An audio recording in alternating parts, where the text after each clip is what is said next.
अस्सलामुअलैकुम फ्रेंड्स, मैं आपको वेलकम करता हूँ video expert teaching YouTube channel पर। आज हम AZZ 501 बिजनेस फाइनेंस का लेक्चर नंबर 5 कवर करेंगे। इस लेक्चर का मेन टाइटल है इनकम स्टेटमेंट। आइए अपने हैंडआउट्स के जाने मूव करते हैं। ऐसा जो ऑफिशियल हैंडआउट्स हैं AZZ 501 के, ठीक है, जो कि आपके LMS के अंदर अवेलेबल हैं, उन्हीं हैंडआउट्स को देखते हुए मैंने आपके लिए ये ईजी वर्डिंग में एक लेक्चर नंबर 5 को बनाया है। हैंडआउट्स जो हैं वो थोड़े से डिफ़िकल्ट हैं, उनको समझने में थोड़ी सी आपको परेशानी हो सकती है। उन हैंडआउट्स को रीड करके मैंने इजी सिंपल नोट्स बना दिए हैं। ये लेक्चर जो है इनकम स्टेटमेंट से रिलेटेड है। अगर आप चाहें तो वेल एंड गुड हो जाएगा कि आप लेक्चर नंबर 5 के ऑफिशियल हैंडआउट्स को जो LMS पे अवेलेबल है उनको एक दफ़ा देख लें, उनको रीड कर लें। उसके बाद अगर आप ये मेरा लेक्चर लेंगे और इसको पूरा पढ़ लेंगे तो आपको ईजिली सारी चीज़ें समझ में आ जाएंगी। अगर आप डायरेक्टली भी ले लेते हैं तो भी कोई इशू नहीं है, अगर आप ले लेते हैं तो आपको क्लियर हो जाएगा, ठीक है। तो ये चीज़ देख के आप परेशान मत होइएगा, क्योंकि लोग कमेंट्स करना शुरू कर देते हैं कि सर ऑफिशियल हैंडआउट्स तो अलग हैं और आप जिन हैंडआउट्स से पढ़ा रहे हैं वो अलग है। तो मैंने उन्हीं हैंडआउट्स को देखते हुए सिंपल नोट्स आपके लिए बना दिए हैं। मेन मकसद जो है वो आपके कॉन्सेप्ट क्लियर करना है, ताकि इस लेक्चर से रिलेटेड पेपर में कोई भी सवाल आ जाए तो आप इजीली कवर कर सकें। अपने लेक्चर को स्टार्ट करते हैं। इस लेक्चर का मेन टाइटल है इनकम स्टेटमेंट। अब देखते हैं what is an income statement. एक इनकम स्टेटमेंट क्या होता है? तो इनकम स्टेटमेंट जो है वो शो करता है हाउ मच मनी या बिजनेस अर्न, यानी कि एक अगर आप कोई कारोबार कर रहे हैं तो उस कारोबार में आपने कितने पैसे कमाए हैं, ठीक है, कितने पैसे जो हैं वो खर्च किए हैं, और प्रॉफिट और लॉस क्या हुआ, यानी कि एक स्पेसिफिक पीरियड के दौरान। अब वो स्पेसिफिक पीरियड एक महीने का भी हो सकता है, एक क्वार्टर का भी हो सकता है, 2 क्वार्टर का भी हो सकता है और ईयर का भी हो सकता है। इजी सिंपल आइडिया ले लें। आपने बैलेंस शीट का नाम सुना होगा और इनकम स्टेटमेंट का नाम सुना होगा। बैलेंस शीट को आप कह सकते हैं कि ये एक पिक्चर होती है, एक स्नैपशॉट होती है एक पर्टिकुलर टाइम की, और इनकम स्टेटमेंट जो होती है वो वीडियो होती है जो कि पूरी परफॉर्मेंस आपको शो करती है। जैसे एक पिक्चर और वीडियो में फ़र्क होता है, इसी तरीके से बैलेंस शीट और इनकम स्टेटमेंट में फ़र्क होता है। बैलेंस शीट को आप फोटो कह सकते हैं और इनकम स्टेटमेंट को जो है वो उस बिजनेस की वीडियो कह सकते हैं। बेसिक फॉर्मूला क्या होता है इनकम का? इनकम बराबर होती है रेवेन्यू, और जब हम उसमें से एक्सपेंसेस माइनस कर देते हैं तो हमारे पास इनकम निकल के आती है। सिंपल सा मतलब ये होता है। रेवेन्यू ये होता है कि आपने ओवरऑल कितनी सेल्स की, ठीक है, और एक्सपेंसेस ये होते हैं कि उस बिजनेस को चलाने के लिए कुछ ना कुछ खर्चा आपके पास आया होगा।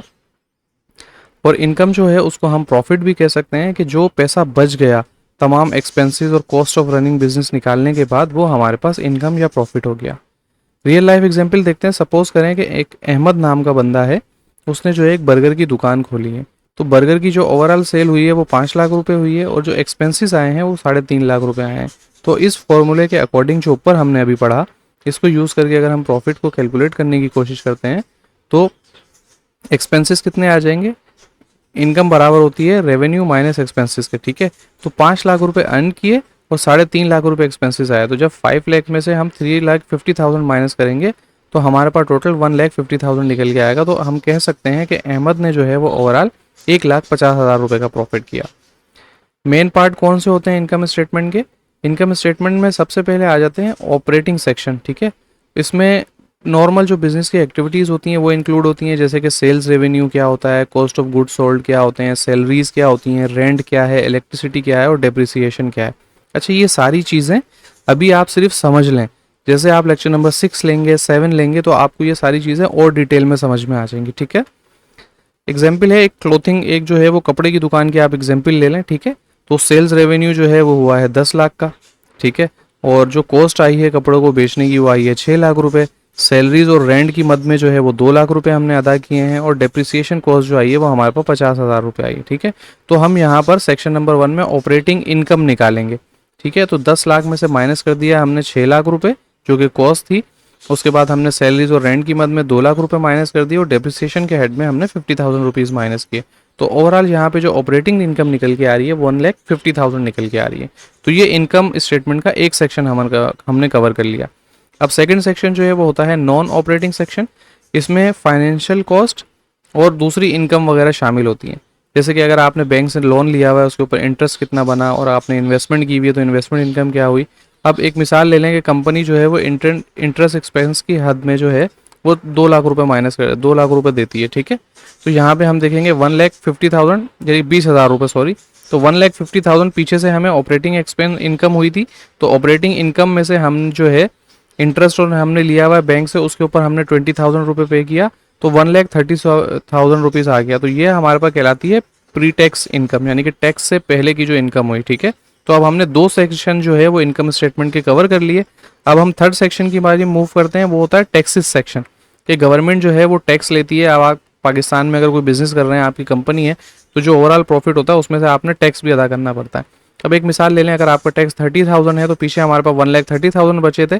तो 1,30,000 में से हमने जब 30,000 रुपीज़ निकाल दिए तो हमारे पास 1 लाख बच गए। ठीक है, अब फाइनल प्रॉफिट जो नेट इनकम हमारा हो गया, ठीक है, वो 1 लाख हो गया, और इसी को हम कहते हैं द बॉटम लाइन। ठीक है, अब कंप्लीट सिंपल फॉर्मेट देख लें हम इनकम स्टेटमेंट का। तो इनकम स्टेटमेंट सबसे पहले सेल्स रेवेन्यू होता है, उसमें से हम cost of goods sold minus करते हैं। ठीक है, तो हमारे पास ग्रॉस प्रॉफिट निकल के आता है, उसमें से हम ऑपरेटिंग एक्सपेंस माइनस करते हैं।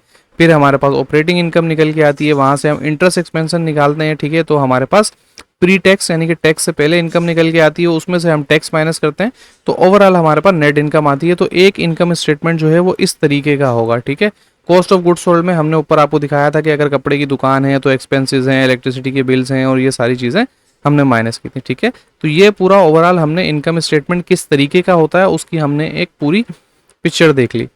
इंपॉर्टेंट अकाउंटिंग प्रिंसिपल, जैसे गैप है, ये एक अकाउंटिंग के प्रिंसिपल रूल्स होते हैं, ये अकाउंटिंग के अंदर यूज होते हैं। ठीक है, उसमें सबसे पहले रियलाइजेशन प्रिंसिपल होता है। कि रियलाइजेशन प्रिंसिपल ये कहता है कि रेवेन्यू को आपने रिकॉर्ड करना है जैसे ही सेल होगी। ठीक है, ऐसा नहीं है कि कैश रिसीव होगा। फॉर एग्जाम्पल, एक लैपटॉप की शॉप है, उसने लैपटॉप जो है वो आज बेच दिया, लेकिन वो उधार पे बेचा। ठीक है, तो सेल्स क्या हुई, वो आज हुई, तो आप क्या करेंगे, रेवेन्यू को आज ही रिकॉर्ड करेंगे, और कस्टमर भले आपको पैसे 1 महीने के बाद दे। ठीक है, तो यहाँ पे कहना हम ये चाह रहे हैं कि कैश भले रिसीव ना हो, लेकिन सेल जो है वो काउंट की जाएगी। ठीक है, तो रियलाइजेशन प्रिंसिपल ये कहता है। दूसरा हो गया मैचिंग प्रिंसिपल। मैचिंग प्रिंसिपल ये कहता है expense should be match with related revenue, यानी कि जो एक्सपेंस है वो मैच होना चाहिए रिलेटेड रेवेन्यू के साथ। फॉर एग्जाम्पल, अगर बेकरी जो है वो केक बेचती है मई के महीने के अंदर, फ्लोर कॉस्ट जो है वो उस केक को बनाने के लिए जो यूज़ हुई है, इसको भी हम मई के अंदर ही रिकॉर्ड करेंगे। ठीक है, तो इससे क्या होगा, हमें ट्रू प्रॉफिट निकल के आएगा। ठीक है, अब जैसे आपने केक सेल कर दिया मई के अंदर, ठीक है, और उसको बनाने के लिए जो इंग्रेडिएंट यूज़ हुए वो आप रिकॉर्ड कर रहे हैं जून के अंदर, तो उसकी कॉस्ट कुछ और निकल के आएगी। ठीक है, हो सकता है फ्लोर की कॉस्ट मई के अंदर कुछ और। इसकी एग्जांपल आप ले लें, आज आपने गाड़ी में पेट्रोल डलवाया, ठीक है, और आपने उसको रिकॉर्ड ही नहीं किया, और आपने अगले हफ्ते पेट्रोल डलवाया, तो यहाँ तो हर जुम्मे पाकिस्तान में आजकल पेट्रोल बढ़ रहे हैं, तो फिर वो स्टेटमेंट चेंज हो जाएंगी, प्रॉफिट मार्जिन चेंज हो जाएगा, सारी चीज़ें चेंज हो जाएंगी। तो दूसरा प्रिंसिपल क्या कहता है, मैचिंग प्रिंसिपल, कि जब आप कोई चीज़ सेल कर रहे हैं तो उसमें जो इंग्रेडिएंट्स यूज़ हुए हैं उसको भी आपने उसी वक्त रिकॉर्ड करना है। उसके बाद है नॉन कैश आइटम, यानी कि बहुत एक्सपेंसेस ऐसे होते हैं जो कि प्रॉफिट को रिड्यूस करते हैं, लेकिन एक्चुअल में कैश वगैरह पेड नहीं होते, तो वो नॉन कैश आइटम इस तरीके के भी होते हैं हमारे इनकम स्टेटमेंट के अंदर। उसके बाद डेप्रिसिएशन है।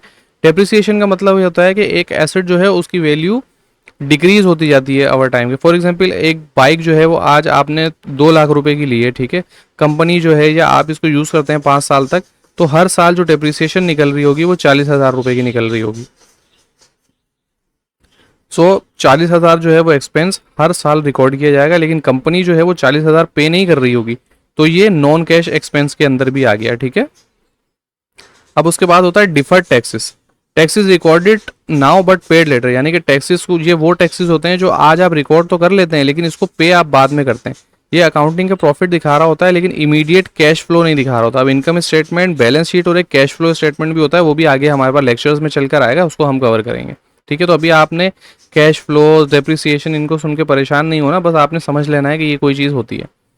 Fix cost with variable cost, अच्छा दो कॉस्ट होती हैं, एक फिक्स कॉस्ट होती है, एक वेरिएबल कॉस्ट होती है। फिक्स कॉस्ट जो होती है वो सेम रहती है भले से प्रोडक्शन चेंज होती है। ठीक है, जैसे फॉर एग्जांपल शॉप का रेंट हो गया, मैनेजर की सैलरी हो गई, इंश्योरेंस वगैरह हो गई।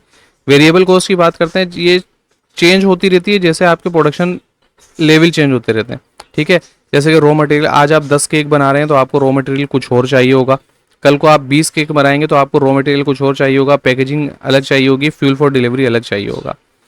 Product cost with period cost, product cost से मुराद होती है कि कॉस्ट जो है वो डायरेक्टली इन्वॉल्व होती है आपके प्रोडक्ट को बनाने के अंदर। फॉर एग्जांपल रॉ मटेरियल हो गया, फैक्ट्री लेबर हो गई, तो ये जो है पार्ट बनेगी कॉस्ट ऑफ गुड्स सोल्ड का। ठीक है, पीरियड कॉस्ट क्या होती है, जनरल बिजनेस के एक्सपेंसेस होते हैं, जैसे कि ऑफिस रेंट हो गया, एडवर्टाइजिंग हो गया, एडमिन सैलरीज वगैरह हो गई। ठीक है, टैक्सेस क्या होते हैं, tax is one of the biggest expense for company. Taxes जो है वो एक आप कह सकते हैं कि बहुत बड़े एक्सपेंसेस होते हैं कंपनी के लिए गवर्नमेंट जो है वो टैक्स लेती है इनकम लेवल के हिसाब से। अगर आप लोग में से कुछ स्टूडेंट जो अभी मेरा ये लेक्चर देख रहे हैं और वो जॉब कर रहे हैं और माशाल्लाह उनकी सैलरी इतनी है जो कि टैक्सेबल इनकम है, जैसे गवर्नमेंट ऑफ पाकिस्तान अभी 50,000 से अबव जो है उसके ऊपर टैक्स चार्ज करती है, तो आपको जब सैलरी मिलती होगी और उसमें जो है आपकी पे स्लिप के ऊपर लिखा हुआ आता होगा कि इतना टैक्स आपका जो है वो डिडक्ट हुआ है। अब टैक्सेस भी दो किस्म के होते हैं, एक एवरेज टैक्स होता है और वो मार्जिनल टैक्स होता है। एवरेज टैक्स क्या होता है? Percentage of total income paid as tax, यानी कि टोटल इनकम के ऊपर आपने जितना टैक्स दिया उसको हम एवरेज टैक्स रेट कहते हैं। जैसे टोटल टैक्स कितना हुआ, टैक्सेबल इनकम कितनी थी, उसको 100 से मल्टीप्लाई कर दें तो वो आपके पास निकल के आता है average tax rate. Marginal rate क्या होता है? Tax on rate next extra rupee और dollar earn, very important for business decision. जैसे कि आप एग्जाम्पल से इसको समझ जाएंगे कि टैक्सेबल इनकम जो थी वो 2 लाख थी, ठीक है, इसके ऊपर जो टोटल टैक्स बना वो हमारा $61,250 बना, ठीक है। तो ये एवरेज टैक्स रेट निकल के आ गया कि 61,250 को आपने डिवाइड कर दिया 2 लाख से, उसको मल्टीप्लाई कर दिया 100 से, तो ये हो गया 30.625%। तो मार्जिनल टैक्स रेट जो है ये हमारे पास एवरेज टैक्स रेट निकल के आया, लेकिन मार्जिनल टैक्स रेट जो है वो फिक्स है, 39% है, ठीक है। अब इजी डिफरेंस हम देख लेते हैं कि टैक्स ऑन टोटल इनकम, यानी कि जो टोटल इनकम थी उसके ऊपर जो टैक्स होता है वो एवरेज टैक्स होता है, ठीक है। अब मार्जिनल टैक्स रेट क्या होता है कि आपने ओवर टाइम लगाया या कुछ एक्स्ट्रा अमाउंट अर्न किया, ठीक है, तो उसके ऊपर जो टैक्स लगेगा वो मार्जिनल टैक्स होगा। ये ओवरऑल परसेंटेज हो जाती है और ये उसके ऊपर जो एडिशनल परसेंटेज लगती है ये रिपोर्टिंग के लिए यूज होती है और ये जो है वो डिसीजन मेकिंग के लिए यूज होती है। अब एक होता है फ्लैट टैक्स रेट, यानी कि one same tax for everyone, यानी कि गवर्नमेंट ने जो है वो सेम टैक्स कर दिया कि भाई आप जैसे कि सेल्स टैक्स होता है वो हमारे पास आजकल 18% है या 19% है, कोई भी चीज़ आप खरीदने जाएंगे तो उसके ऊपर 19% टैक्स लगा हुआ होता है। एक यानी कि 100 रुपये की चीज़ है तो वो ऑलरेडी 119 रुपये की हो जाती है कि 19% गवर्नमेंट उसके ऊपर टैक्स ले रही होती है, ठीक है।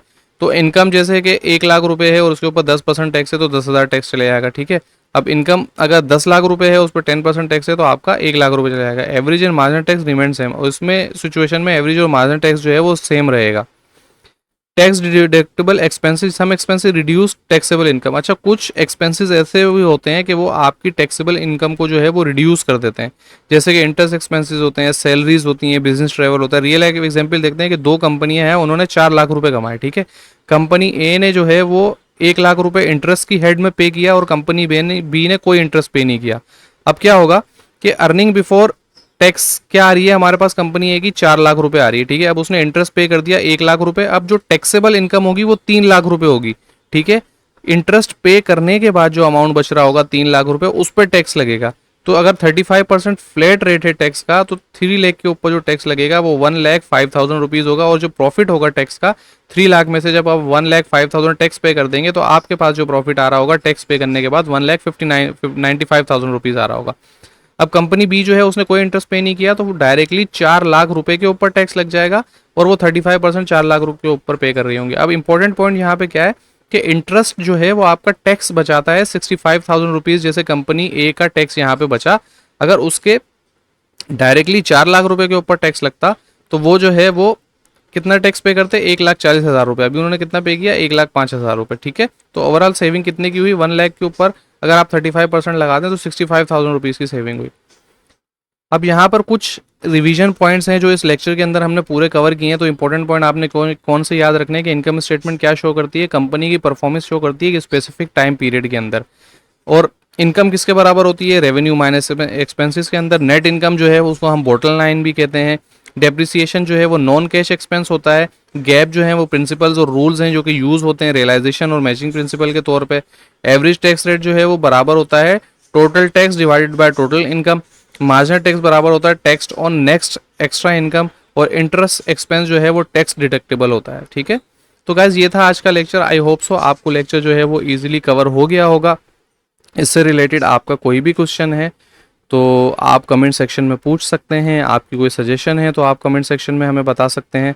हमेशा की तरह आपसे रिक्वेस्ट है, वीडियो को लाइक करें, शेयर करें, चैनल को सब्सक्राइब ज़रूर करें। आज की वीडियो में इतना ही, मिलते हैं अगली वीडियो में। जब तक दुआओं में ज़रूर याद रखिएगा। अल्लाह हाफ़िज़।